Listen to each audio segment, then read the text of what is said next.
uh, we are recording this. Hopefully you saw something pop up on your screen there, but for posterity, we want to be able to share the message delivered this evening with others who may not have been able to join us, may have registered and then had a conflict show up this evening. So just everyone be aware that that is the case. As Drake said, my name is Tim Hudson. I'm the CEO for the fraternity and the foundation. And I'm extremely excited to be with you all this evening and thankful to see each of you joining us. I see a lot of familiar faces and names, and I know I'm not scrolling the screen yet, but I thank each of you for what you do. Let me start with our education committee. You've heard from a couple of members of that group already. Previously chaired by Alan Shaw, our National Education Advisor, who is transitioning to a new role with the organization. You heard from Tim Popma and from Chad, and there are several other members of the organization who serve on that committee who are helping spearhead these webinars. For those that were not aware, we did one last week on mental health. There's another one that we'll be conducting here in approximately 3 weeks for parents of members of our organization, specifically undergraduate members and new members at that time. I want to thank our executive office staff team for your work in helping coordinate this effort, for getting the registration links out, for the communication that you've had through the success managers and others to the chapter leadership and the board of governors points of contact to try and get folks on the call. Again, I think 70 plus members being on this call, a great start. I want to thank our National Council for your leadership and your vision in helping push initiatives like this and setting up opportunities for our organization to interact, to discuss, and to keep the current events that are important to Phi Kappa Tau and its membership and our mission in front of us right now. So thank you to your leadership. And I want to thank our domain directors who are on the call with us tonight as well for your work at the graduate council level and encouraging alumni, whether they're in a volunteer role or interested in being in a volunteer role, to be here with us tonight. Finally, I'll just note, recently the North American Interfraternity Conference, the NIC, put out a request to each member organization. At current, I think there are 62, give or take, men's college fraternities that are members of the NIC. And the goal was to assess how many volunteers are involved across each of our organizations and then across the industry. And that number came back, and I was surprised. For Phi Kappa Tau, we reported more than 600. That includes all of our volunteers at the National Council level, at the local Board of Governors level, the House Corporation, and other folks that are involved on committees and other roles with our organization. But across the spectrum of those 62 organizations, nearly 35,000 individuals are involved in volunteer roles across fraternities. It was an extremely large number. It speaks in large part to the work that is done well outside of the walls of a building for our purposes that exists here in Oxford, Ohio. Our organization, and I dare say any other men's fraternity and Greek organization for that matter, men's, women's, etc., cannot function without the help of our volunteers, the advisory support, the work that you do at the local level with those individuals, the relationships that you foster, the lives that you change. None of that would be possible with 14 and a half people working. I say half because we have part-time staff members, but 14 and a half folks that work in Oxford, Ohio. And yes, we travel, and yes, we do get around the country, but without the volunteer support, our organization would simply not be where it is today and would not be fostering the experience for the young men. So with that, I leave you with an extreme thanks. I look forward to where the conversation goes this evening, and I'm happy to provide some further updates. And again, I will turn it back over to Tim Popma to lead the rest of the conversation.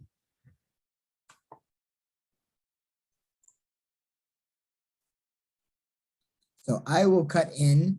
Tonight, we're going to start really our conversation, understanding and working with Generation Z.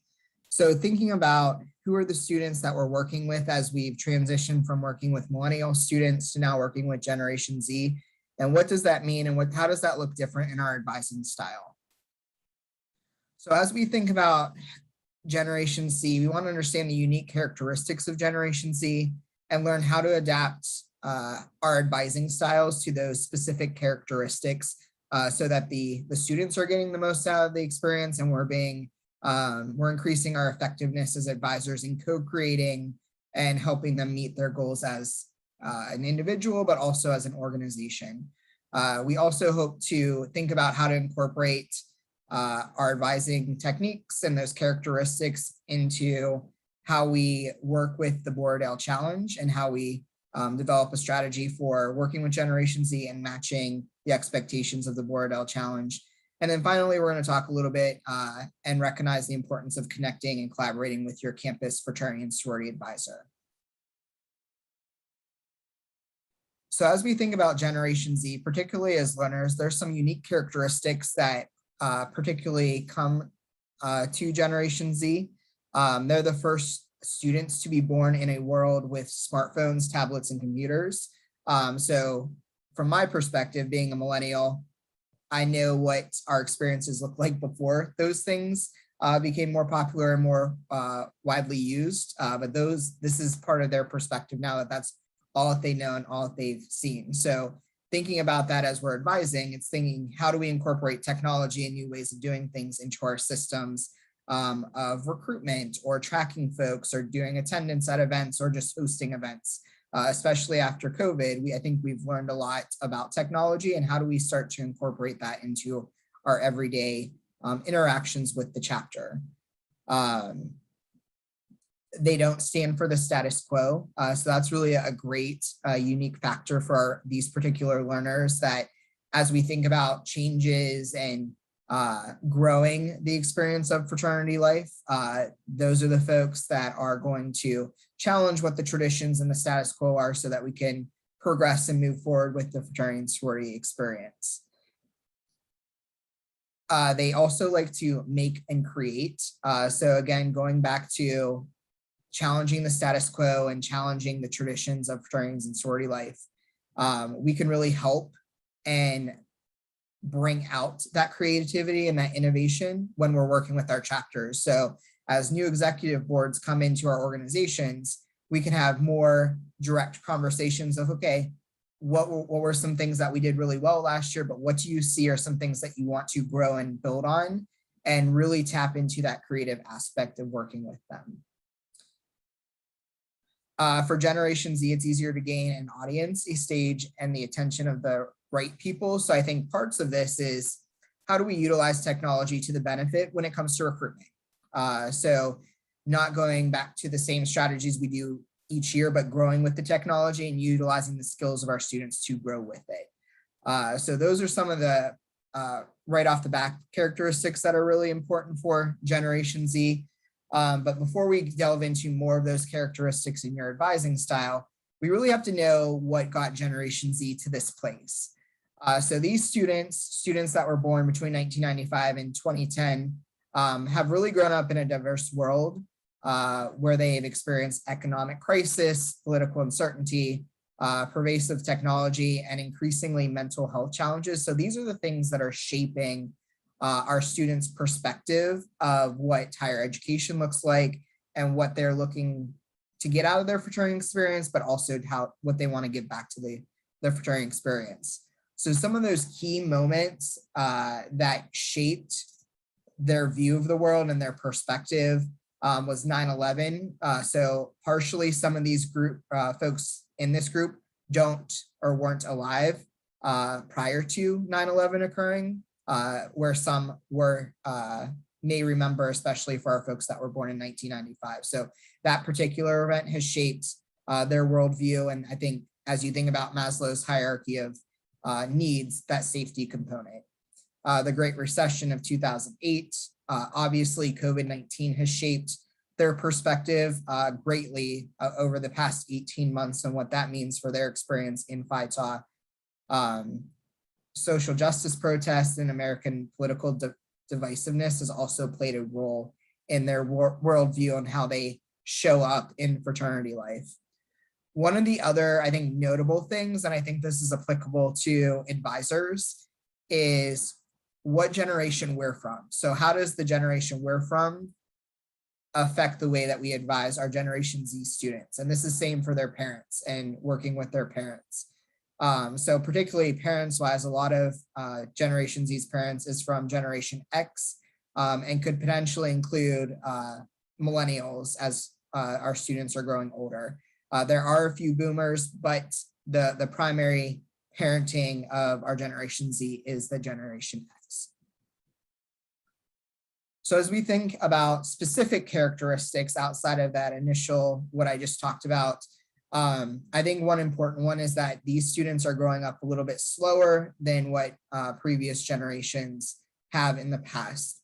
So meaning they may not be coming to the fraternity and sorority experience with the same skill set that prior generations have brought to the fraternity. So thinking about that, there may be things as advisors that we want to think about of, okay, we want our students to get this place where they're able to implement this change or this initiative within the chapter, but what are the skills that we need to think about building first so that we can get them to that point? So as they're coming and growing up a little slower, how do we build those skills with them? They're less likely to go out with their parents.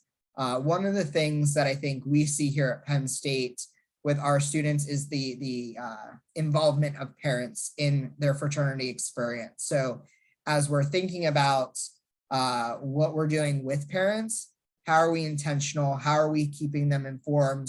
What are their students getting out of the fraternity and sorority experience are going to be really important. So as you can see, the education team and the executive office, we're doing a parents program that Tim discussed. I think it's important to start thinking about and incorporating in our advising outside of doing maybe a parents' day. What additional things can we do to engage and involve parents in the Phi Talk experience? Folks are getting less sleep. This one I think is very important as we think about burnout. So as we assess where our chapter is at, how many of the folks within the chapter are engaged and actively participating in the events or in leadership roles? If our folks are getting less sleep and are taking on multiple roles, then that can lead to burnout when they're juniors or seniors, where they may not want to engage in the Phi Talk experience at that point. So thinking about what the dynamic of the chapter looks like. They're spending more screen time. This, I think, plays down into some of the mental health concerns that Tim are going to talk to later, that an increase in screen time and being on social media can often increase anxiety or depression, feeling left out of things. So some of those things are coming into play with this generation. And I think we've seen in other research that folks are taking more advantage of counseling and therapy. So that's good, but we also see more symptoms of depression, anxiety, and things as severe as suicide. So here are just some quotes pulled from students that I think really describe Generation Z. So I don't understand why anyone uses email when texting is so much faster. For a while, I thought email was what people meant when they referred to snail mail. Eventually, I realized that snail mail was the paper stuff that takes days to reach someone. I call that ancient. So I particularly pulled this quote, just thinking as advisors, and I'm assuming that a lot of advisors on the call have obligations, work obligations, family obligations outside of our advisory roles. And how do we set up expectations with students so that we're there to support them, but we also have boundaries of, okay, we will think about what is an emergency, but if it's not, then I will respond to you at the next available moment that I have. So how do we set up those boundaries as advisors? There are some really great things that are coming from Generation Z as well. So they're exceedingly tolerant. So as campus communities continue to diversify the populations on campus, we think about inclusiveness and bringing in different perspectives and different people into our organizations that Generation Z is exceedingly tolerant. Their social justice is a priority for the generation. They're bringing more awareness to inequality, LGBTQ issues, and mental health. They're politically independent, and they're extremely close, as I said, to their parents and families. So even though there's things for us to be aware of for Generation Z that will help guide our advising style with them, there are some other things that I think that are strengths of this group that we can also leverage in those conversations with students as well. So as you think about Generation Z, if they can shake themselves free of the constant clutch of their phones and shrug off heavy cloak of their fear, they can still still fly, and the rest of us will be there cheering them on. So hopefully the information provided for Generation Z, just as a generalization of the population, will help inform your future advising and approaching conversations with this particular generation.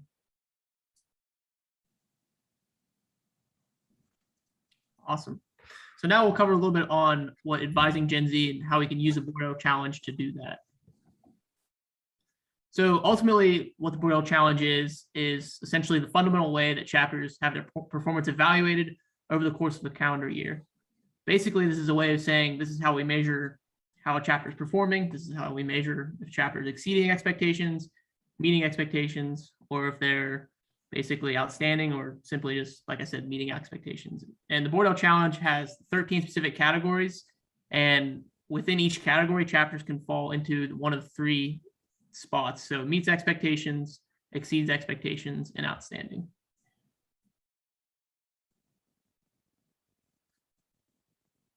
So this table here, while I know it might be hard to read for you all, it's actually on our website as well as a resource available to you.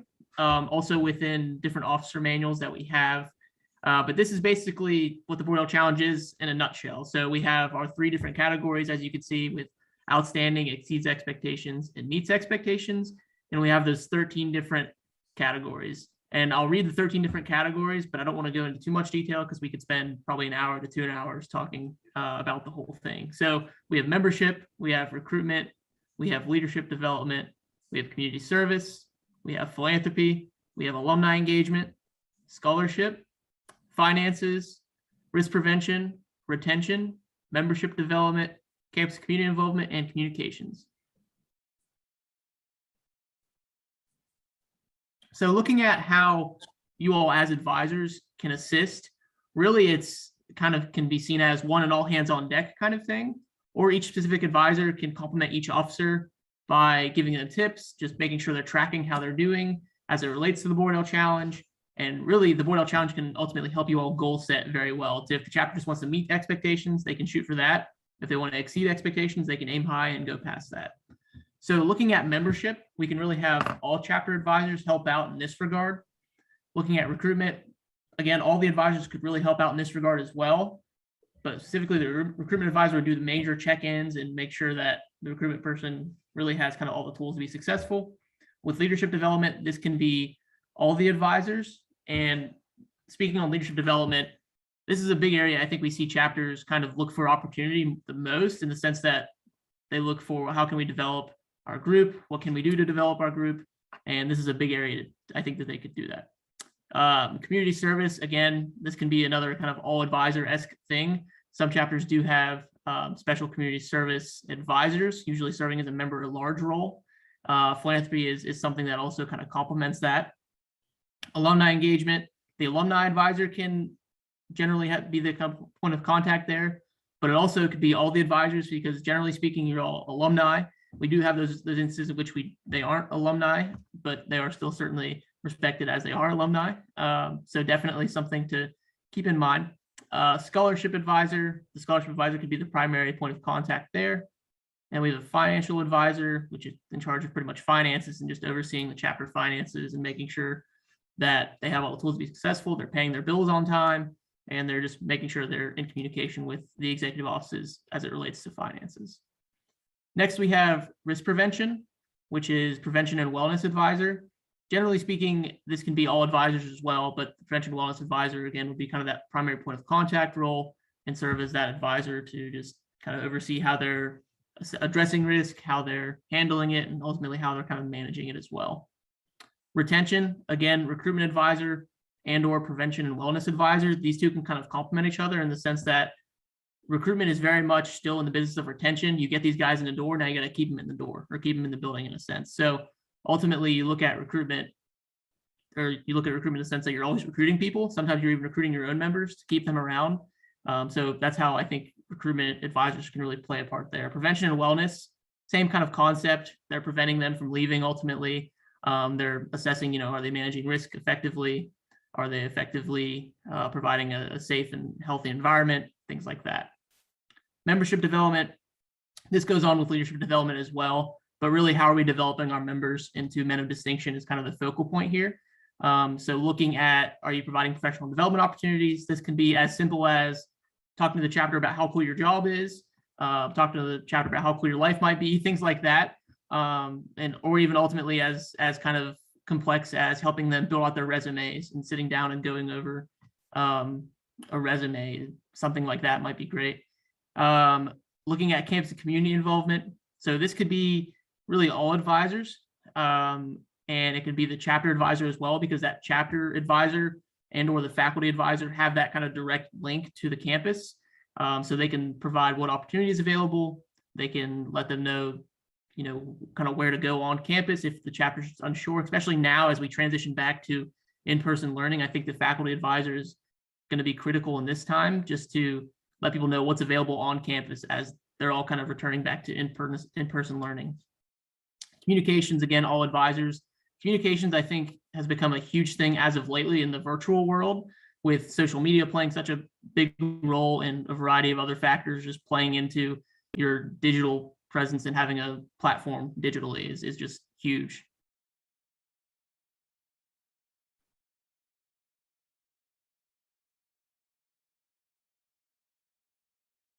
So next we have kind of like a semester calendar. And again, this is pulled directly from our officer manuals that we provide to our different Board of Governors advisors. So if you do not have those, definitely would encourage you to get in touch with your chapter success manager, and they will ensure that they provide this to you. But ultimately it's broken down by each month. So in January, the primary kind of thing is making sure that chapter president does attend President's Academy.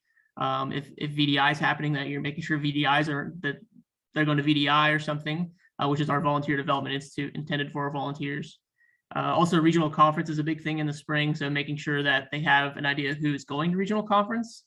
Making sure that rosters are being reviewed, just to ensure that they will be billed accurately for nobody that left school, or if they had somebody transfer, whatever it may be, just ensuring that the roster is accurate and up to date.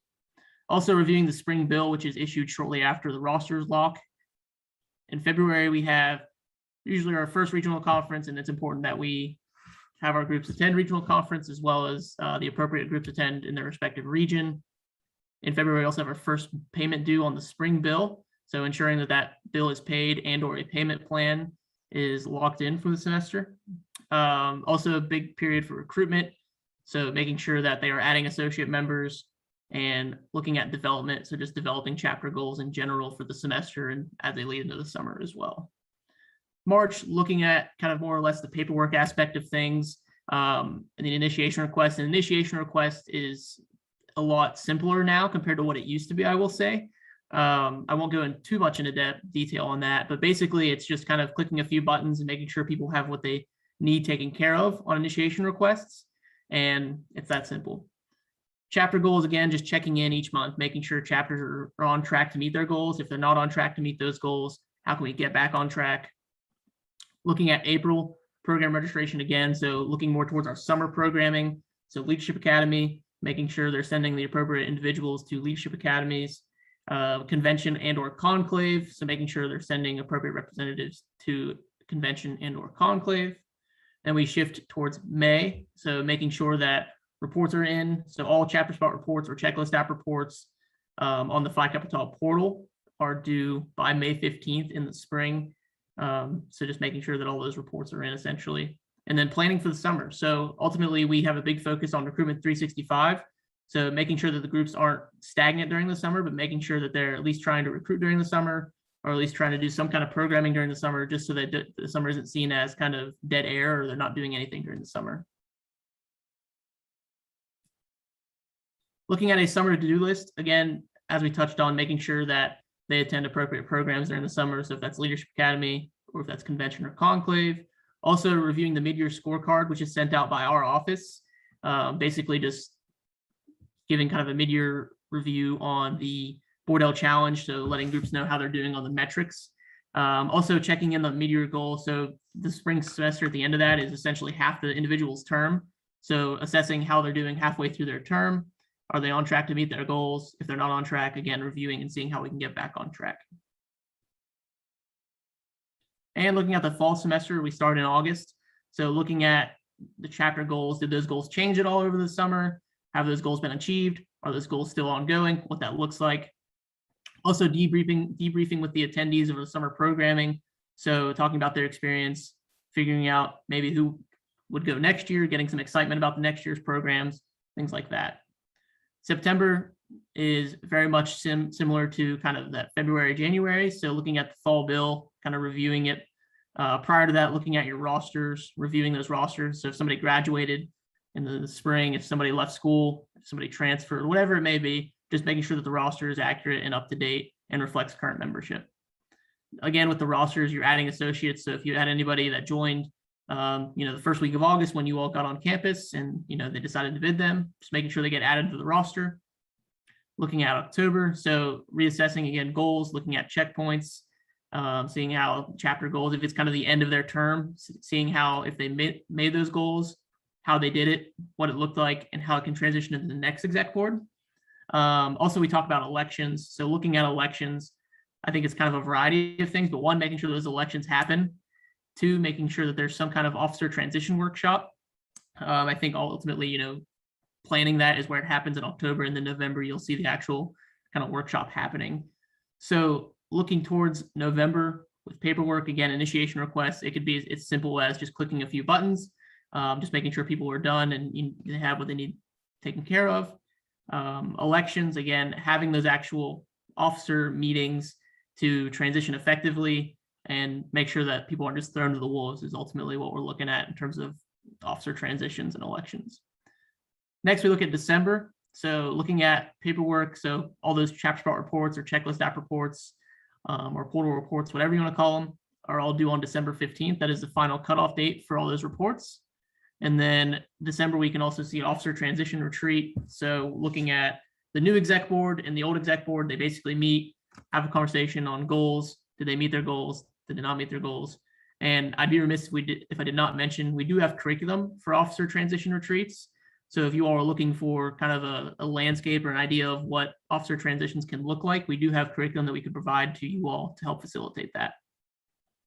And in December, also kind of the last thing is looking at President's Academy. So with the new leadership, looking at the new president, are they able to attend? If they're not able to attend, who can they send in their place?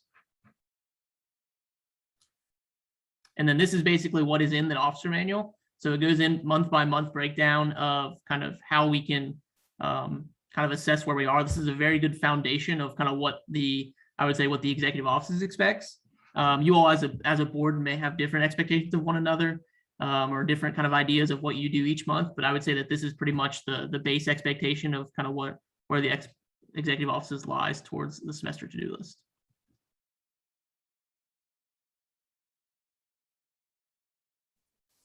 So as we transition back, so we're really at a place of combining, okay, we know about Generation Z, we know about the Board-L challenge.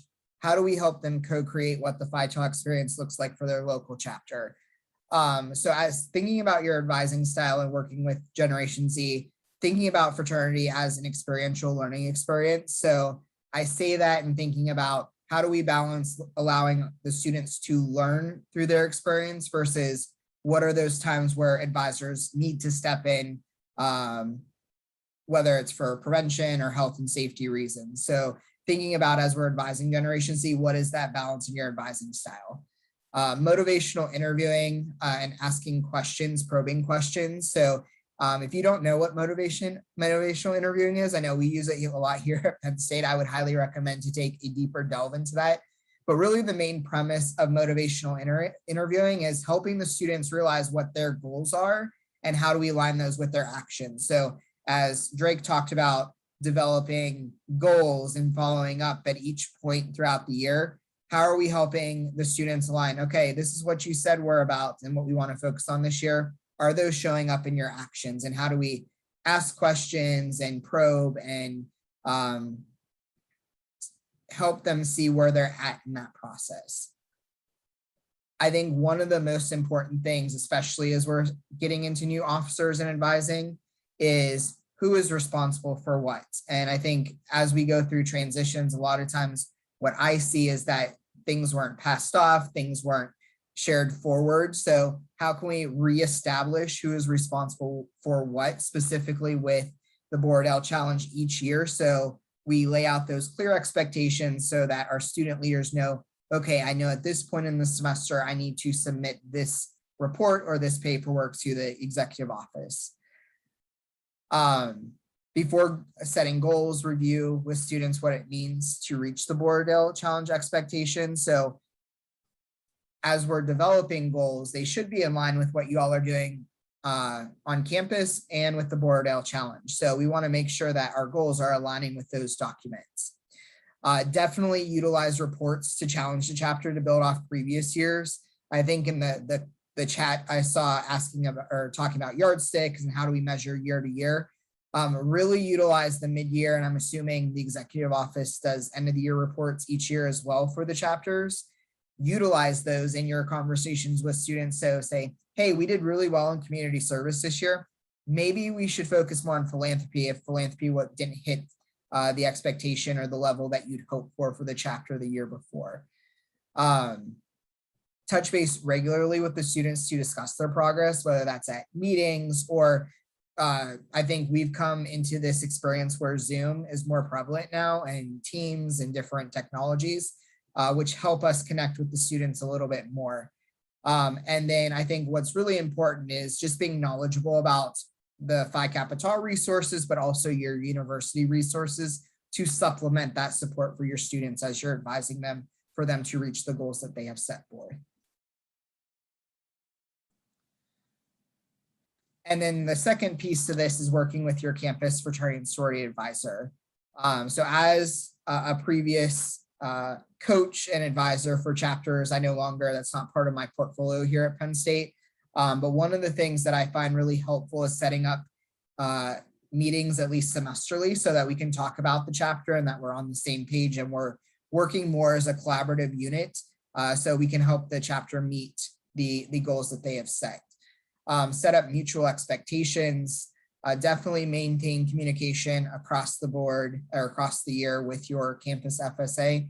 When it comes specifically to the Board L challenge, how does the Board L challenge overlap or complement what the campus standards program is? So as you are advising the students on what they hope to accomplish and what they hope to host and do throughout the year, how does that come back to the expectations and the standard and the metrics that both Phi Tau and your campus have in place? Always ask questions. Again, from a lens of a university professional, ask for mid-year reports and end of the year reports. Again, just so you can compare, okay, maybe we did really good at reporting the Board L challenge stuff, but we didn't report to the campus. So how do we do both so that both Phi Tau and the campus is recognizing the chapter for the good work that they're doing on campus and in the community? Discuss your goals for the chapter and be on the same page too about strengths and areas for improvement. So really delve into that from the different perspectives. We, I think, as advisors for Phi Tau see the chapter differently than the perspective of campus-based professionals. We just have different interactions with the students. So we can kind of share what our perspectives are and really think through what are the strengths and areas that we can better support the chapters moving forward. And then I would just throw out there as well, just attending advisor roundtables or trainings that your campuses are offering, similar to what we're doing tonight through Phi Tau, are really helpful. And I think also build community with other advisors within your IFC and campus community. So as we wrap up, I know Tim's going to come in and questions have been asked in the chat. So we're going to actually open up space before we move to the next presentation to answer some of the questions that were in the chat.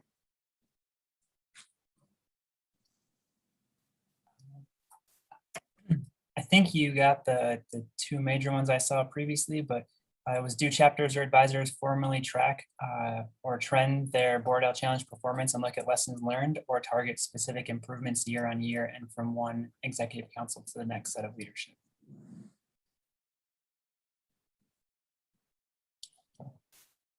Yeah, I could take that question. So short answer is yes. So they kind of take that data and look at kind of how they can improve, and they kind of prioritize one specific area. So obviously there's 13 different categories. So focusing kind of all at once would be rather difficult. So kind of looking at areas in which you see they might be kind of lower than they want to be. So it's taking kind of that area and focusing. So let's say recruitment's a big area that they want to really kind of improve upon. So they kind of focus a lot of energy towards that, and then they delegate other energy elsewhere. But yeah, I'd say that's a pretty good example of it. But yeah, groups definitely kind of track that, and then they kind of prioritize specific areas. I would say with that too, and this is probably the philosophy that we utilize here at Penn State, but I think it's important to look at the things that we want to improve in, but also celebrate the things you did really well in. So we always want to be better than we were the year before, but it's also really important to celebrate all the great things and all the strengths of the chapter. Now, another question that popped up was, should the executive council be expected to track and report to BOG? I think that's about board L challenge progress. And thoughts on that? Yeah, so the mid-year reviews and just the scorecard overall is shared with the Board of Governors point of contact, as well as the chapter president. So basically they can look at that information and kind of share it however they want. As far as kind of how they track that, or if they're expected to, kind of up to the chapter, if they want to take the data and not look at it or not, share it, that's kind of on them in a sense, but I would recommend sharing it and tracking it and looking at areas in which, like Chad said, that you do well and kind of celebrate that, and also look for, areas of improvement and see how the chapter can build on whatever success they might be having, and kind of take the good energy and just capitalize on it. Yeah, and I would say, I think too, what is the expectation of the BOG and the chapter advisor? Is that information that you want to have so that you can follow up with folks? And how do we set up that expectation, whether it's in officer transitions or at an officer retreat at the beginning of the year? And I think another point that kind of just popped in my head is, like, the board L challenge data is actually actual hard quantifiable data, rather than coming up with qualitative data, like just having like open conversations. You actually have hard evidence of where a chapter does well and kind of areas that they need to improve upon. So that's another kind of, I think, incentive to use the board L challenge data and kind of make life a little easier for the group, rather than collecting feedback. You can just look towards that data and figure out, okay, the group really needs to do better in this. So definitely would encourage you all to employ that if you don't already.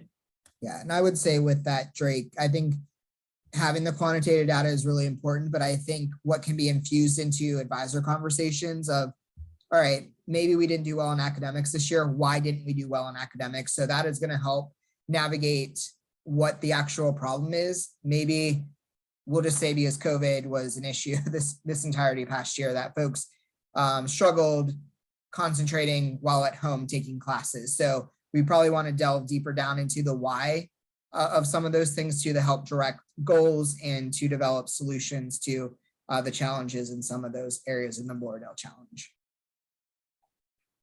Those are what I saw in the chat. If you all have further questions about this area, feel free to privately message either Drake or Chad, or put those in the chat. We can come back to them a little bit later on too.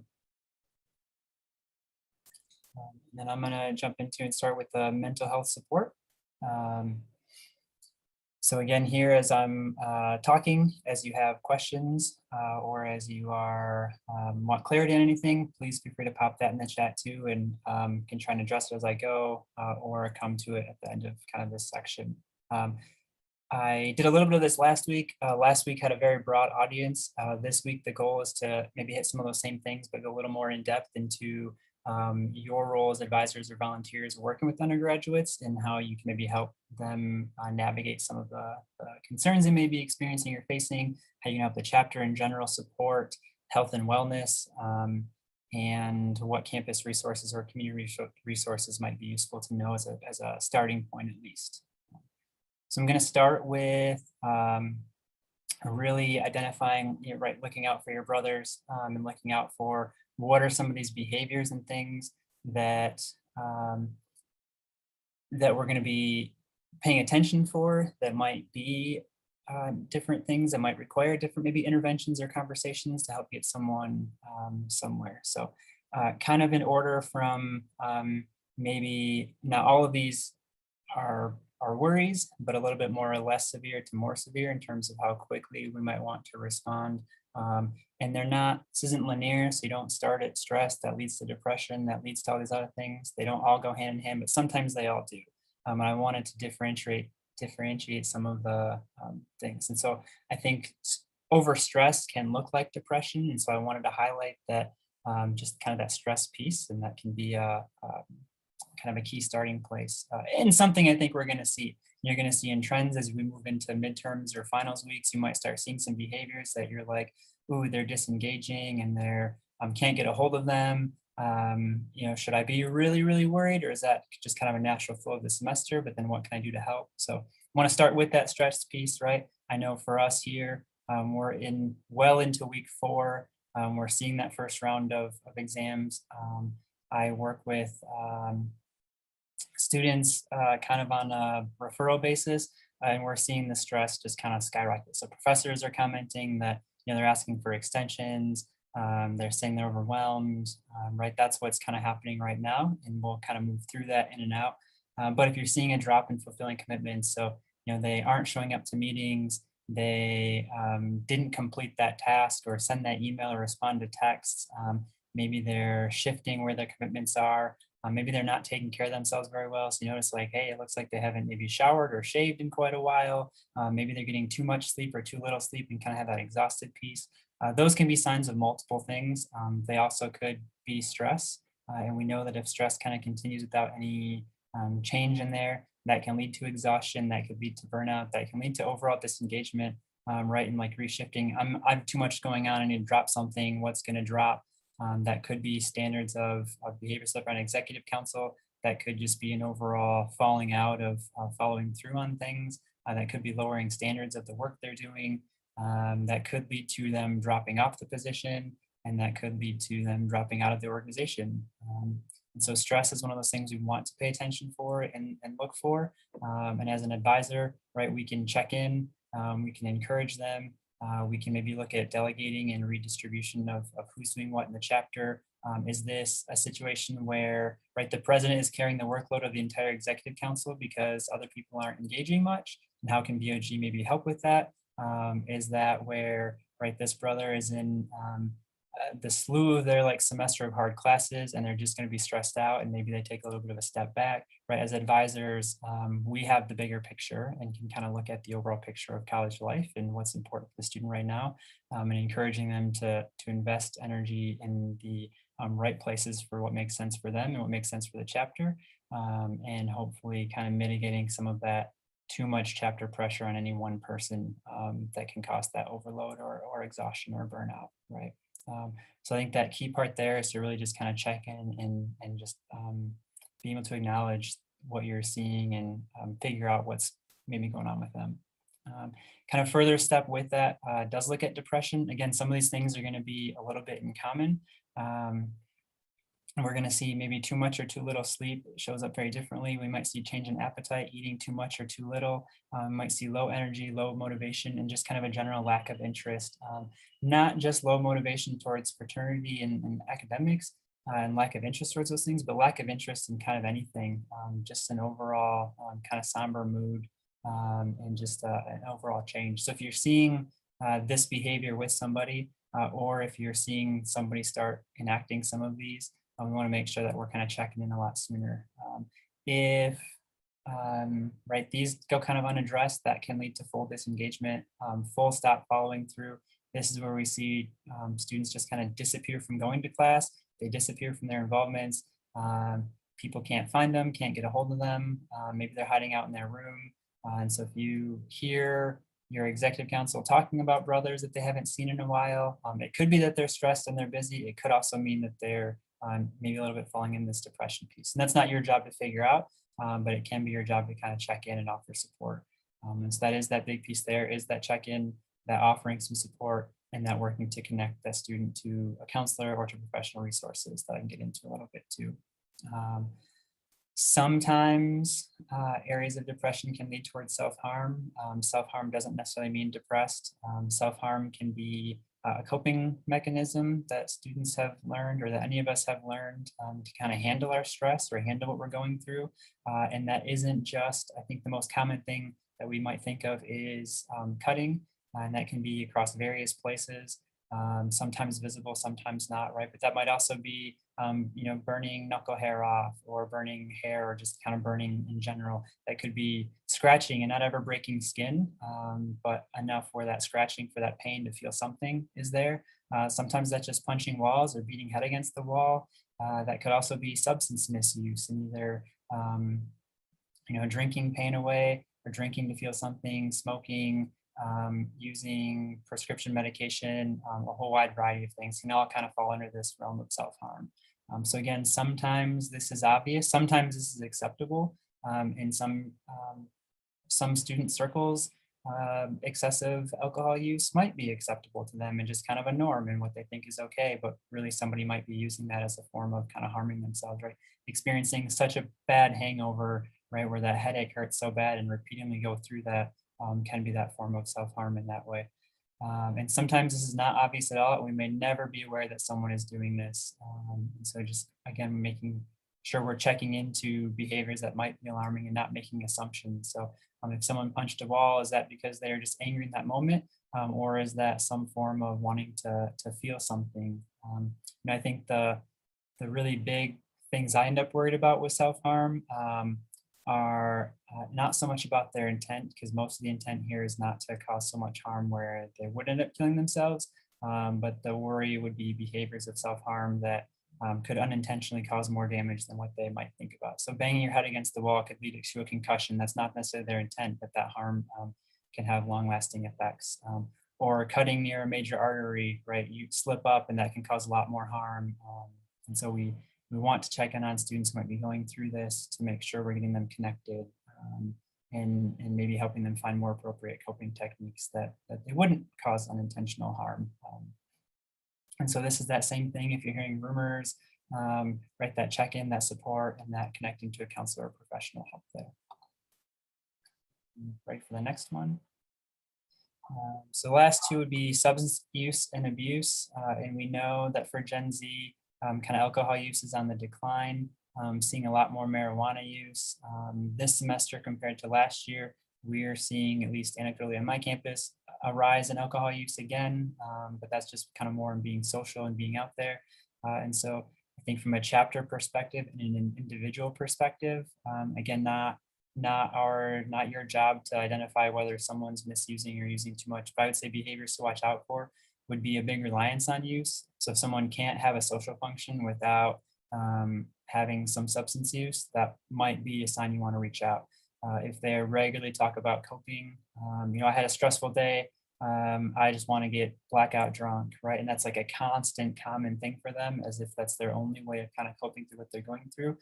That's where I might worry and kind of check in and want to connect them somewhere else. I think in terms of if their use also means that they're not following through on things, either because right there, they didn't show up to meeting because they were high or drunk, if they are not showing up to meeting or following through responsibilities because they're way too hungover and in pain, like that becomes a little bit of alarming substance use that might want to be checked in on. Also looking at that behavior that becomes detrimental to chapter activities. So if there is a social where there is substance use happening, alcohol and appropriate through risk management, but someone's getting too bad or picking fights, or again, kind of constantly causing problems within the group, then that's behavior that we're going to want to check in on. So this can have a big impact on individual brothers and on chapter. We see academic risks. So again, a lack of doing homework, and so our grades can suffer. a lack of depth in relationships. So if any important conversation only ever happens when I'm under the influence, then is there really actually a good connection there, or is that just kind of forced through substance use? We also might look at risk management concerns and overall falling short on our goals. So again, we're observing these behaviors at either the individual level or even at the chapter culture level, wanting to find resources and checking in with those individuals or chapter to help kind of get ahead of that to improve chapter health and wellness and individual health and wellness. Last is looking at suicide ideation, intent, or even attempts. And this one should hit for a lot of us. We have had a few suicidal completions within the organization over the last year, one fairly recently. So making sure we take these serious. I know here and people, I was just joking, and then they get annoyed because I'm having that conversation with them.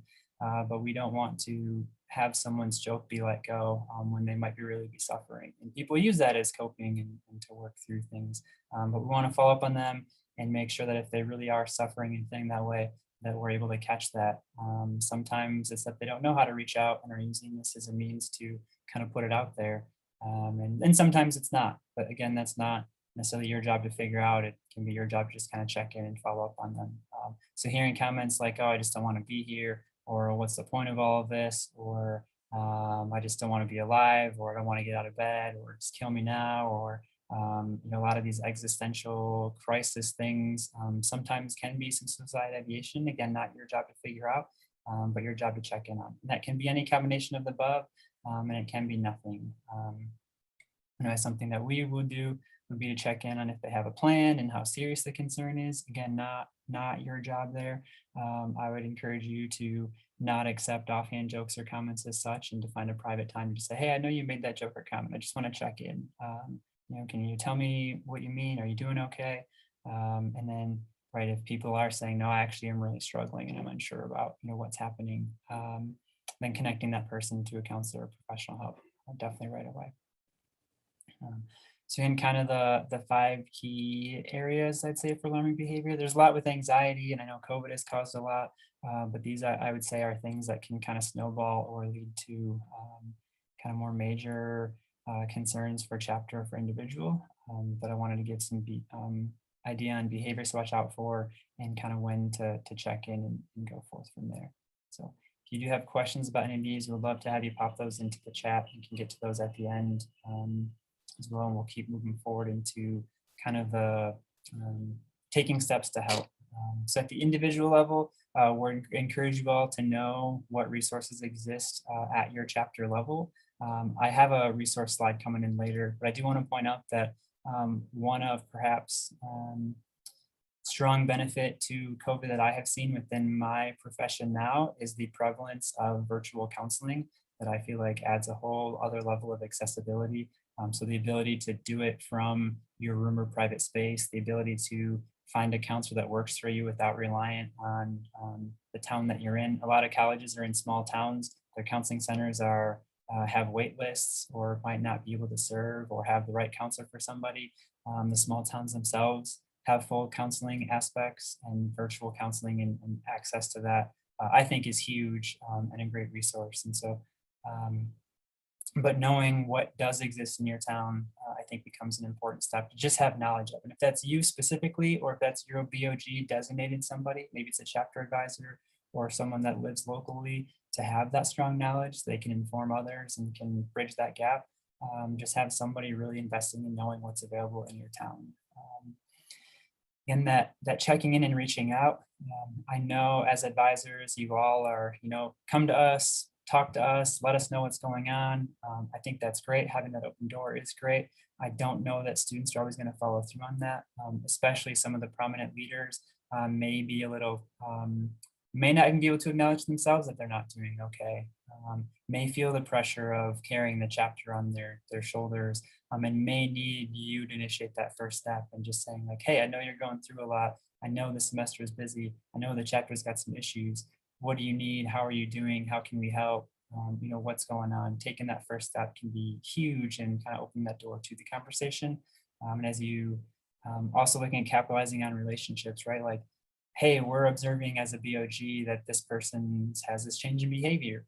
who feels closest to this that that person might be most likely to open up to. Maybe it's role specific, maybe it's not. It's just kind of looking at the team approach of identifying the best person to make that check-in and to get that person what they might need. So just some tips is to kind of be open and honest with what you're seeing. I think a question came up last week about how do you make someone not feel bad? And I think it really is coming from that place of care and concern. So we want to avoid shaming and, hey, why aren't you getting all this stuff done? But looking at hey, what's going on? I've noticed that that you've not been doing what you've been said you've been doing, even though that behavior is unlike what you've been. So I'm curious what's changed. Is this too much for you? Kind of what's going on. I'm really trying to avoid that shaming, them to open up. And if you're coming from a place of caring about them, they'll see that, they'll feel that. You can show that. You can really open them up to get into that. And then because resources or have the access to that, be able to share them with that person based on their concern. And then don't carry it alone. And so tell someone else. So again, my role at Central Michigan University, and this is common across a lot of campuses, works with our care department. And that means that anyone within the community, so professor, student, non-student, parent, themselves, can go in and anonymously will file a report. You can include your name so that you can get follow-up for more information. But like, we don't tell a student that who filed the report about them. We just say, hey, someone expressed a concern. We wanted to check in, see how you're doing. And again, as a counselor, I'm doing that in a way not to say like you're in trouble or whatever else, but initiate that, like, what resources can I connect you to help you out? For us, that's called CMU Cares. That's the care network, care reports. I think that's common language across a lot of campuses. And so by all means, check with your FSA office or wherever else to figure out what exists for your campus and how you can do that. That can be a great way to, if you feel stuck about what to even offer them, or if someone's kind of concern or issues feels beyond your ability to even be able to address, you can use a report system like that to help someone from the university kind of reach out and check in on what's going on. At the chapter level, and this is where as advisors, I think it's key for you to do a lot of role modeling, but really analyzing your chapter and asking the questions, what behaviors exist at the chapter level that help support or even to help counter health and wellness. So what's the culture on alcohol and other drugs? Are substances used at almost every event? Then, is that allowing people to engage in healthy relationships and to be open, or are there a mixture of things happening, both substance-wise and non-substance-wise? And so, brotherhood events without alcohol or any other drugs, and philanthropy events and community service and spaces where students can be sober and connect with each other very genuinely, right? And encouraging prioritizing substance-free conversations. So again, if the only time we're having deep conversations with each other is when we're high or drunk, are we really truly connecting in the way? And that doesn't mean don't have those, because like have them whenever, but make sure that they're happening not out of substance use either. And just in general, promoting and encouraging physical activity and general wellness. So if the chapter is over programming and not allowing brothers to kind of vent frustrations or get rid of stress in healthy ways, then how can you kind of pull back? Right, Bordell challenge goals are great, but if you're overextending, that's going to increase stress and potentially burnout of the entire chapter. And is that going to, in the end, help them reach their goals? And so that's where, as BOG, you can be really useful. And like, yes, we know you want to be Bordell. That would be great. That's our stretch goal. Here's some realistic goals that we think you can make, you want to push you to make, while still being healthy and able to meet your academic goals and your maybe physical goals or wherever else you're going for right there. So as advisors, that's where I think you all can come into play and really guiding appropriate goals and realistic goals that help not overstress them or overwork them, but help guide them towards good progress. So again, helping the chapter understand and utilize campus and community resources. We heard last week from some chapters who have a either committee position or executive council position surrounding kind of mental health and wellness. And that person's job is to know campus resources and to use that. So if your chapter has that or doesn't have that and want to implement that, that can be great, because the students get access to information in ways that you just won't as an advisor, and you can tap into their knowledge to give yourself that knowledge too. And then I think helping to normalize that everyone needs some help sometimes. I think all of us have experienced a high amount of stress last year and a half and have found our own ways to cope or found our own people to talk through that with, and being able to be there for the undergraduate brothers and kind of normalizing that it's okay if you don't have everything put together. Let's find a way to allow you to be genuine and to get help and to move through that. And then also consider bringing in a speaker. Counseling Center might have some outreach things. Other organizations on campus might have outreach things that they'll come in and do talks and lead activities or whatever else to get conversation or get maybe some culture change going there. And then just some other considerations I want to throw out there. So whether you are a counselor or not, your role is not to be their counselor. So even me as a licensed counselor, if I'm advising in group, not my job to counsel them, my job to check in and support and direct them where needed. So again, not your job to identify that it's depression or that it's stress or that it's a substance use issue, just your job to observe the behavior, to check in and to offer support.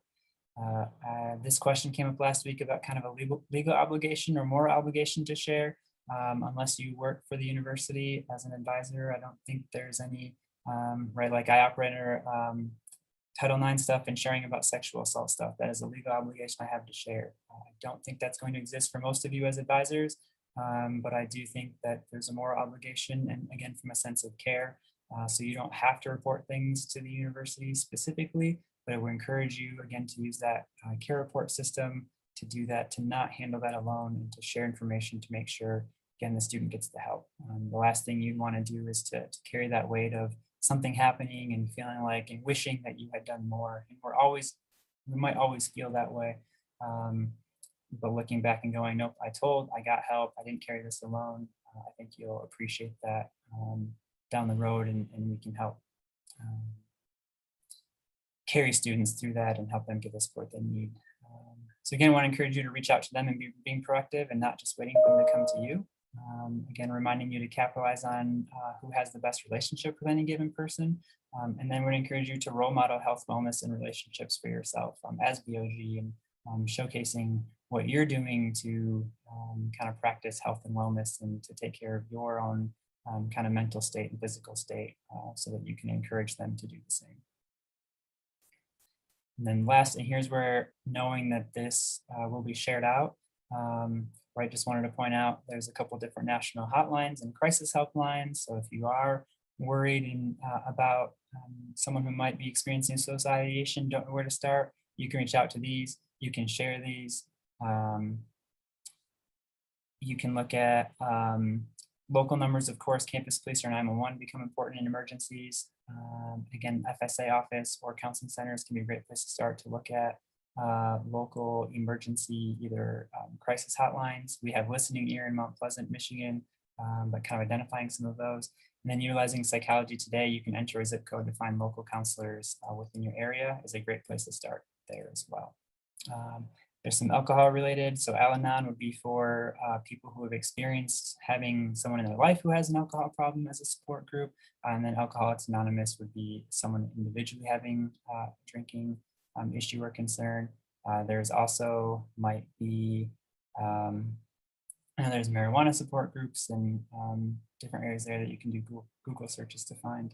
And then just looking at your campus, again, counseling center, if you Google your campus's counseling center, you should be able to find a phone number and ways to schedule appointments. You can look at, based on, if your chapter has on-campus housing, or if you have a lot of members that live on campus, looking at residence hall staff, RAs, hall directors, house grads, whatever else. They often get a lot of training in this area and can be knowledgeable about resources and also just in terms of connecting students to help. And then for Attorney and Stories Affairs office is always a great place to start there too. I had a comment come up, and I do want to point out, as I talked about kind of mandatory reporting, you'd want to check with your university. You should be told if you do end up as if you are in a mandatory reporting aspect, but even as a volunteer advisor, you could fall under that mandatory reporting stuff. So your FSA office would be a great place to check in about that if you are worried about kind of the mandatory obligation of reporting versus kind of the not.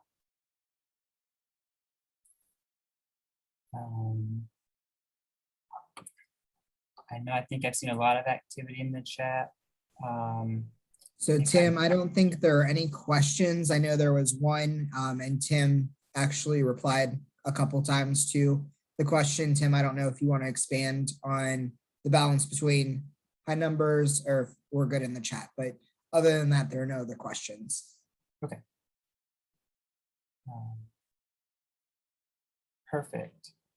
I did see, it looks like you're Al-Anon for everyone's family on this call. Yes, Al-Anon would be for family members or friends. So I had an RA that I worked with whose dad had a big alcohol problem, and she continues to go to Al-Anon for support and dealing through some of the trauma she experienced growing up with the dad and some of the behaviors he may have chosen to go to. So even if you are not the one experiencing the substance use issue yourself, Al-Anon can exist where you can find other people and support there for the impact that somebody else's problem may have on your life. Yes. And then the next section, just want to talk a little about diversity, equity, inclusion, and accessibility, or DEIA, some updates from the organization as a whole. So I'm going to start at the national level, kind of work our way down. About a year ago, we did start a task force to kind of look at diversity, equity, inclusion initiatives within Phi Kappa as a whole. Within the past few weeks, that has been formalized into a full standing committee that is, again, newly formed, with some of us from the task force carrying forward and some new people kind of coming on. We are currently looking at understanding kind of the makeup of our organization. We're looking at exploring how we can increase access, not just to our organization, but making sure that as we have programs and we do things that, that students have access to what they need to be successful, and looking at trying to encourage just a more diverse and involved membership overall. We're looking at recruitment and retention. So recruiting people of different backgrounds, identities, values. We're looking at retaining people of different identities, backgrounds, and values, making sure people feel welcome and have a place here. And then looking at actively valuing life experiences that was different from ourselves, right? We know if our organization only has one train of thinking, only has one identity present in a very cultural world and very cultural US, what are we missing and what are we not learning from? And how are we remaining innovative? Right, innovation stems from having different ideas and different people present. And so wanting to really look at that from the community perspective, at what our national organization can do to be better in that area, and kind of looking at where we're at and how we can kind of continue to push forward so we can continue to thrive and be the best. Right? At the kind of more local level or chapter level,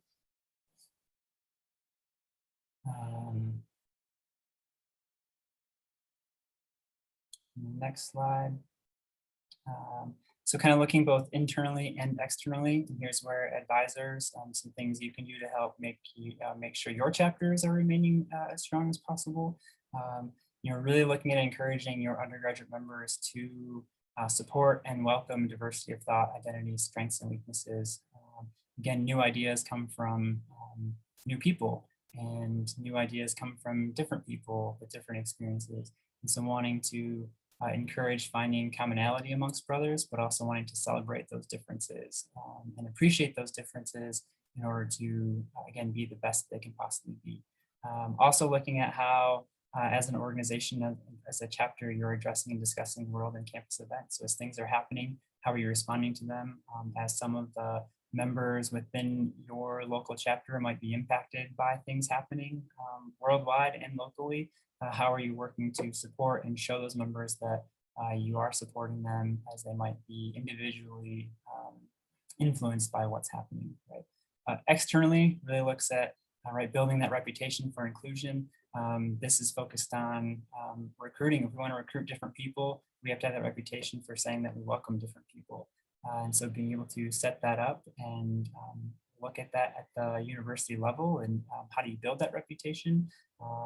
And how do you show the campus that your chapter really does respect and value different identities and backgrounds? And that isn't just to focus on recruiting diversity for diversity's sake. It's focused on recruiting people of all, whether they're already exactly like us or whether, right, we're all different in some ways. And so wanting to just focus on really spreading ourselves wide in terms of not ruling somebody out because they might have a certain view or because they might have a certain identity, but making sure that we're spreading that net wide to be able to really encourage welcoming everybody and anybody from a recruitment standpoint and from a retention standpoint. I think at the BOG and graduate level, right, we're really looking at who is on your BOG, who is representing and advising your chapter, what identities, experiences, careers, complementary strengths do you have within your board? What are you missing that might really help your chapter to be able to push forward? What are you missing that might be able to help individual undergraduate members feel like they're represented by your BOG and feel like they have someone they can go to that might at least initially connect with? And to go back to the mental health piece, right? Like that, we want to build natural and easy connections with BOG. And being able to have again, a diverse board really helps further the chapter forward. So starting with looking at what do you have and looking at what are you missing and then where can you find that? I know BOG recruitment is always up in the air. Right, kind of looking and being able to specifically target areas and people you're looking for can help increase your board's diversity and increase, again, that identity, experiences, careers, and complementary strengths to make sure you can provide full and good advising to your chapter. And that includes looking at valuing different strengths on your BOG and in your chapter, and assisting and challenging your chapter's recruitment goals to find Phi Tau men of character that don't all fit in one mold. So if your chapter has a reputation on campus as being that chapter has this type of person, really trying to challenge your chapter, get away from that to really extend out to really gather and form, break away from that mold to be much more open. Looking for further developments and resources. So if this is an area where your chapter is like, where do we start? If you're at like, where do we start? Reaching out to FSA office or a lot of campus offices goes with a variety of different names, but the diversity, multicultural inclusion office can be a good place to start there too. Yes, DEIA would be diversity, equity, inclusion, and accessibility. And then accessibility part really focusing on making sure undergraduate brothers have access to be able to learn, to be able to be in college, to be able to participate in our programming here and kind of beyond.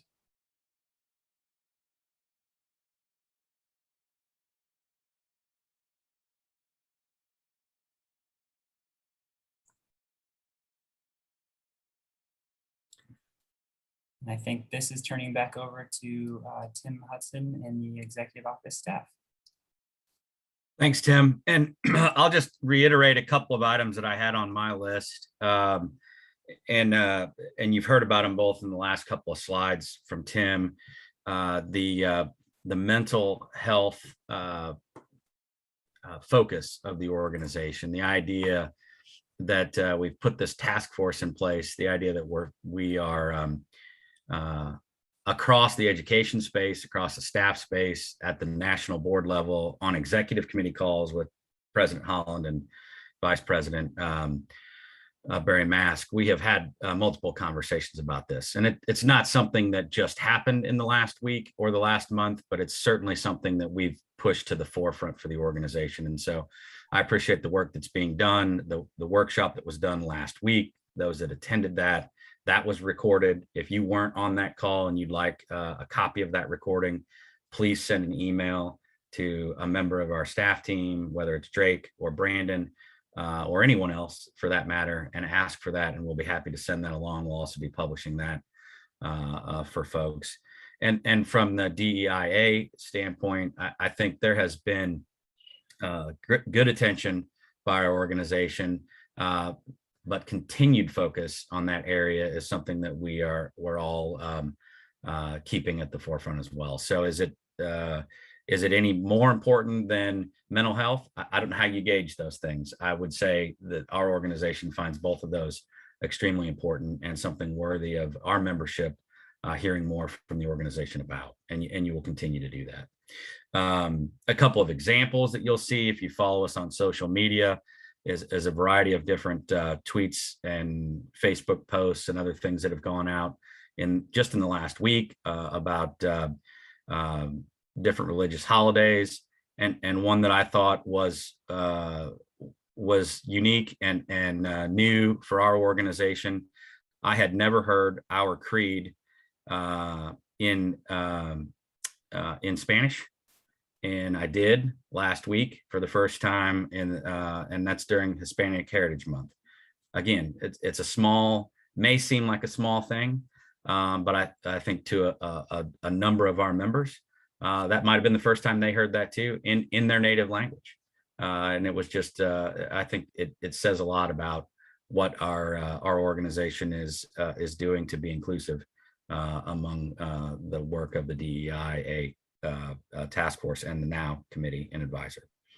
Other things that are going on this month that I want to bring to your attention, and you will see more information about this week, is National Hazing Prevention Week. And that is, it's an emphasis across all Greek organizations. It's an emphasis across campus populations.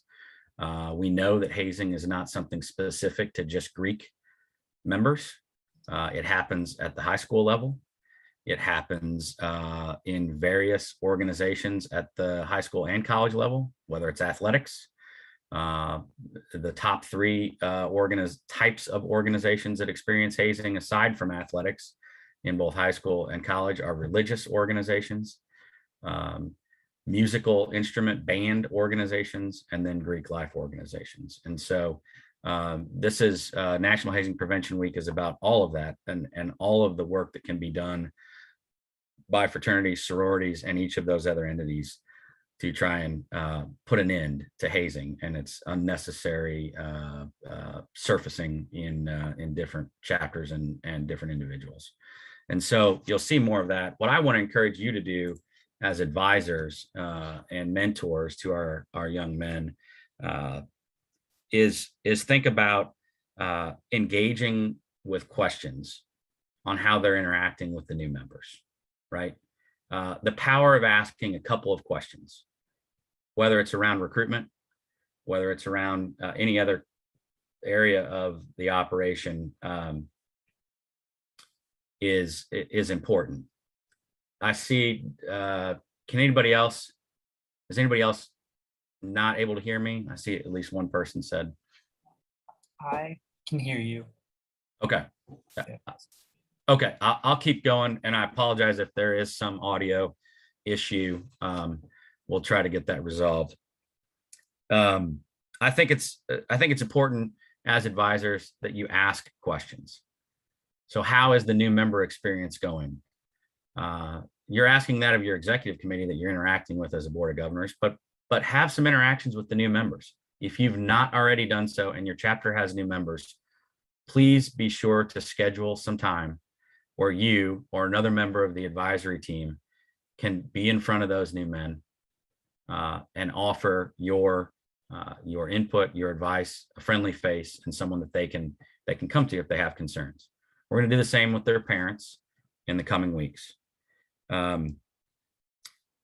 Ask questions about what is remaining on the new member schedule, what is left in the Mark of Distinction program that each of the chapters should be conducting. If they're not conducting the Mark of Distinction program, let's talk about what they are doing. Let's talk about how we get them on board with the Mark of Distinction program and how we find ways to meet learning objectives that are important to orienting our new members, and at the same time, do not broach that line of what could be considered hazing. Those are important things, and those are things that you can have significant impact on the operations and the experience for our new members and for the fraternity overall. The next thing, and it goes back to the mental health that we talked about, is providing mentorship from your positions as advisors to each of specifically the officers who you liaise with on a regular basis. All too often, we're seeing presidents who are now involved in a chapter that's operating closer to what would be perceived as normal, certainly than this time last year. And no one potentially in the chapter for them to lean on who had a normal experience the previous year in that officer role. And so your ability to engage with those young men, provide an ear, provide advice, push them in the direction of resources that are out there, and encouraging them to delegate and engage with other members of that resident council, executive officer team, and not putting it all on their own shoulders is extremely important. It may be more essential today than ever before that you, as a BOG point of contact or an alumni advisor, has a stronger relationship with the success manager than the chapter president. Because between the success manager and yourself, and hopefully other members of your board and other members of the resident council, you'll be able to provide that level of support and guidance and assistance that a chapter president needs and may or may not know how to ask for. So please think about how you're doing that and how you could be doing that over the coming weeks. And then I want to end, at least on my updates from an executive offices team, on some promising research that has been done by the North American Interfraternity Conference, the NIC, that speaks to the experience that fraternities provide. And so I'll share a link with you all in the chat here in a couple of moments, but I want to share just a couple of things, and I'm not going to read it all to you verbatim. And certainly there's quite a bit of data. There are 6 studies that are referenced in this. Notably, one of those is from Gallup. I would guess if I asked people to raise their hand if they've heard of Gallup doing surveys and polls, almost everyone on this call would be able to do so. But let me highlight the 3 areas that I think are that are stressed in the findings of the research that validate the importance of the experience that we're all involved in helping create for our members. One is fraternities provide an experience for stronger mental health and wellness. The studies indicate that. And I'll tell you a couple of the items that are listed here as proof. Nearly 80% of fraternity men report excellent to good mental health and well-being. Doesn't mean they're without challenges at all, but it does mean they're reporting that in a way that is higher than the campus average. But the most important thing that I read in reviewing these studies was that fraternities, our organizations, provide an environment where members can have tough conversations. Think back to your experience when you were an undergraduate, or since your graduation as a graduate council member. The experience that has been the environment that's there for you to have a tough conversation, especially about personal issues like relationships, family, and mental health struggles. So what Tim was talking about and what exists in the experience that we provide, we have a support network built in. And the data shows that. And most importantly, I want you to think about how that can really affect men today with the challenges that are out there for college students. The second thing is that fraternities are based on the research, are an accelerator for success in college and beyond. Just a couple of data points here. And again, I'll share all the data with you that I have anyway. 83% of members indicate stronger leadership confidence as a result of their fraternity membership, right? Inherently, you probably know that, but that is a bold statement. Another one that fits to DEIA. Despite being less diverse than students in general, fraternity and sorority members reported higher levels of interaction with people different from themselves than did other students on the campus. So while the membership may not be the most diverse, the experience promotes higher levels of interaction with people different from themselves than the general student population. Again, that is an indicator for success in college and beyond. And 1 in 5 students considers joining a fraternity or a sorority, but ultimately decides not to because they're too busy with academics or have financial concerns. So that's a challenge we face today from these studies. Okay. And then the final major area of focus that and results that came from the research done by the NIC says that fraternities create lifelong connection to the campus, to the community, and their peers. Simply put, fraternity men love their collegiate experience as students and as alumni. And our host institutions need to hear that and be reminded of that and reminded why this experience is important. More than 8 of 10 fraternity members say they would rejoin their organizations if they had it to do all over again. Again, significant for that to come out of the research.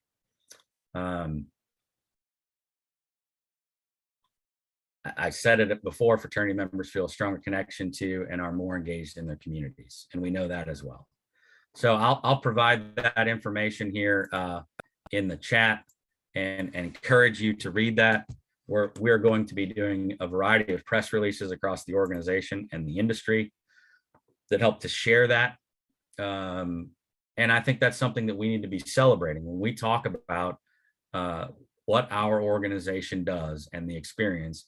There are a number of things that people just automatically assume. It provides a social outlet, X, Y, and Z as a component of a student's time on campus. But certainly this speaks to a lifelong commitment and the manner in which that experience sets somebody up for success, sets them up to be connected back to their institution, and sets them up for mental health and wellness. So with that, I'll pause. And I think there may be a couple of other items we need to cover this evening, but I'll just say again, thanks to each of you for being on this evening. And I'm happy to field any questions that you have, whether it's tonight, whether you want to call my office, my cell phone, which I'll also put in the chat, or if you want to drop an email. So thank you again.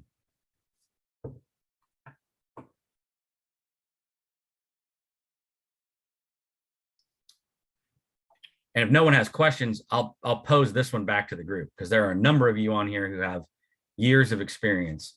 And if you could succinctly put 1 or 2 sentences together of what compels you to be involved as a volunteer, or what is one of the most impactful things that you think you've been able to have in influencing the experience of an individual or a chapter.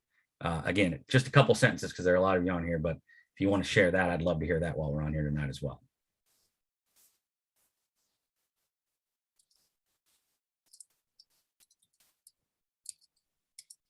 Yeah, if nobody else is going to pipe in, I'm Curtis Tangle, Beta Kappa, 1984 graduate, or not graduate, initiate, sorry. And maybe slightly misplaced in the audience here. I'm not a formal volunteer, advisor, or anything, but just fairly well plugged into Beta Kappa. And for me, the biggest thing is sustaining our presence there. We're at a critical point, and keeping an alumni connection to the brothers in-house has been important to me over the years. And we are at a moment where, against all of the new builds on campus, we're kind of in a critical path forward for us to, sustain versus just be present or not even survive, So I'm not a formally involved, as many of you are, and I offer a great deal of respect for everything that you're doing, but I'm just a little bit more of a informal connecting point for the alumni of at least Beta Kappa. Thanks, Curtis. Thanks, Thomas, for sharing as well. I see your post there on the chat.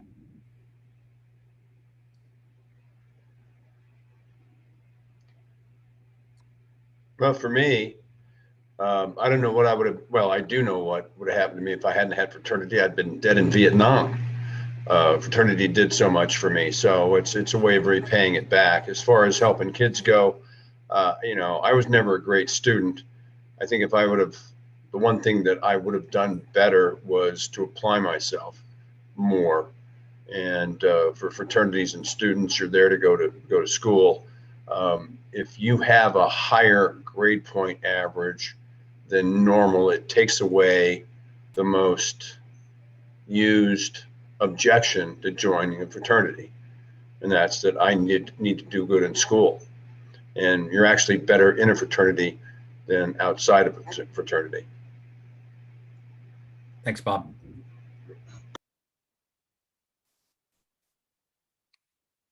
Tim? Yeah, Mike. Yes, Mike Rosser. I was initiated in Alpha Sigma at Colorado State in 1961. The fraternity experience, my chapter advisor, and the introductions that he made for me enabled me to start a career. And I feel an obligation to pay back because of all of the opportunities that were open to me from my fraternity membership. I would also say that if you were going to apply to me for a job and you were an officer in a fraternity, you bring an enormous amount of business experience.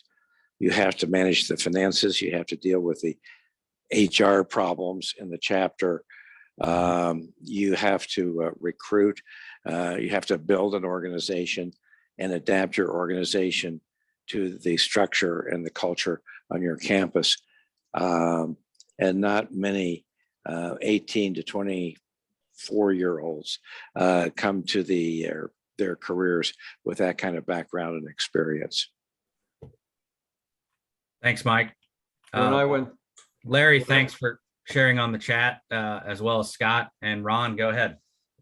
when I went through Phi Kappa at Ohio State, the more senior members were really great role models for me to see as how to mature as an individual, how to be responsible, how to get my grades up. And so I grew as a person. And I helped establish the UNT chapter about 10, 11 years ago at University of North Texas. And I had to drop out. I was on the board for a number of years. I dropped off because of personal reasons, but I'm freed up from those, and I've rejoined the board because I see the need for that chapter to have the more hands-on support to help them, especially after this pandemic, to grow into understanding their responsibilities and to grow as people. Thanks, Ron. Appreciate that and agree.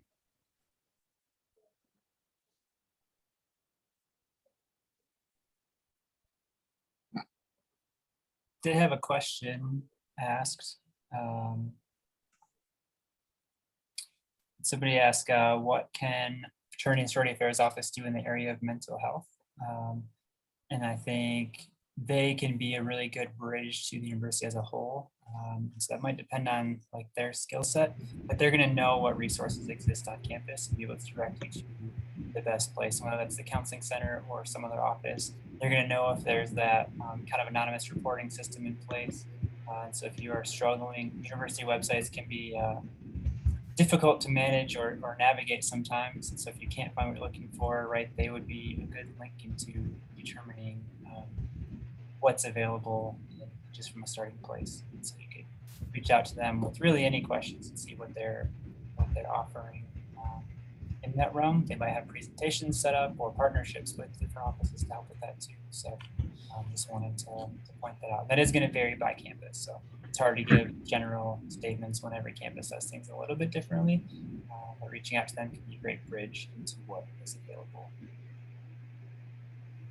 And I do know, I'll turn it back over to anyone else who wants to make comments or ask other questions.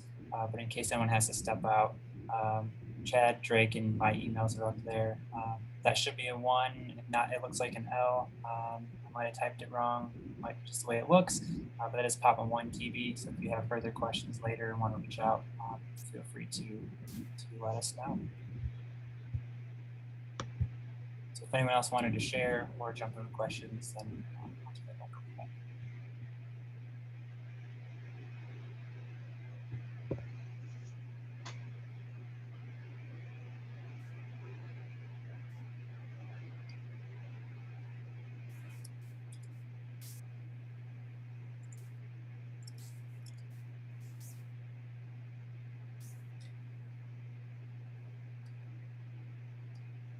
I'll echo what Ricky says.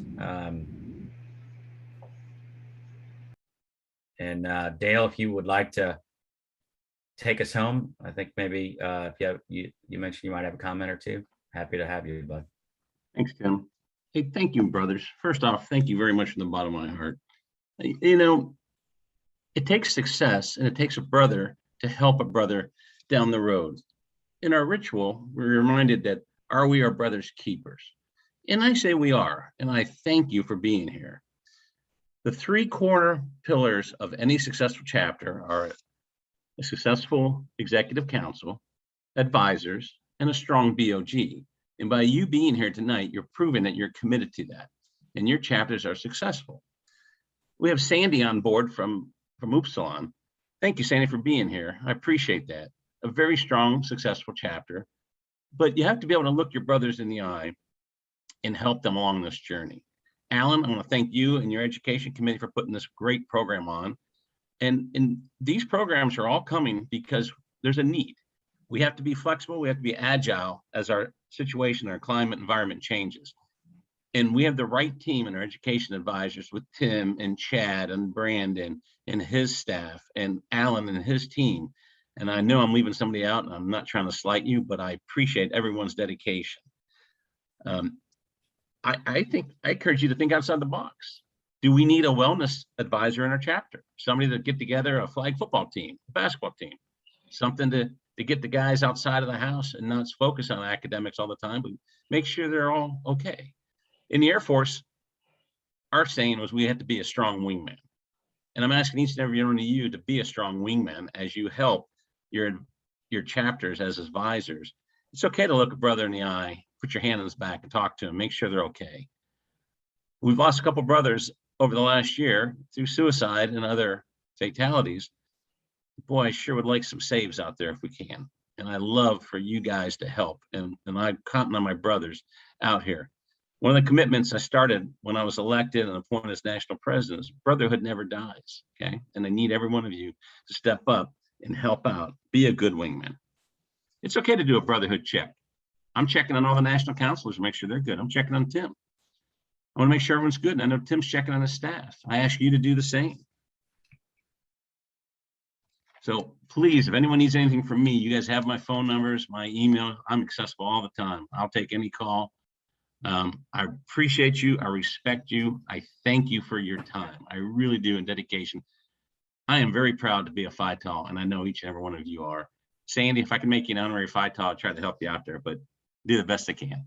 So Tim, thank you and your staff. Take it away, Brother Hudson. Good night, gentlemen. Thanks, Dale. I think that concludes tonight's call. We'll keep the bridge open. As noted, we've recorded. We'll happily share that with you and with others who were registered and could not make the call tonight, and then find appropriate ways to share this with volunteers across the country and prospective volunteers. So as Dale mentioned, with Sandy being on the call, I did not poll the group before we started. Some of you may be parents. Some of you may be university administrators. You might not all be brothers that are on this call.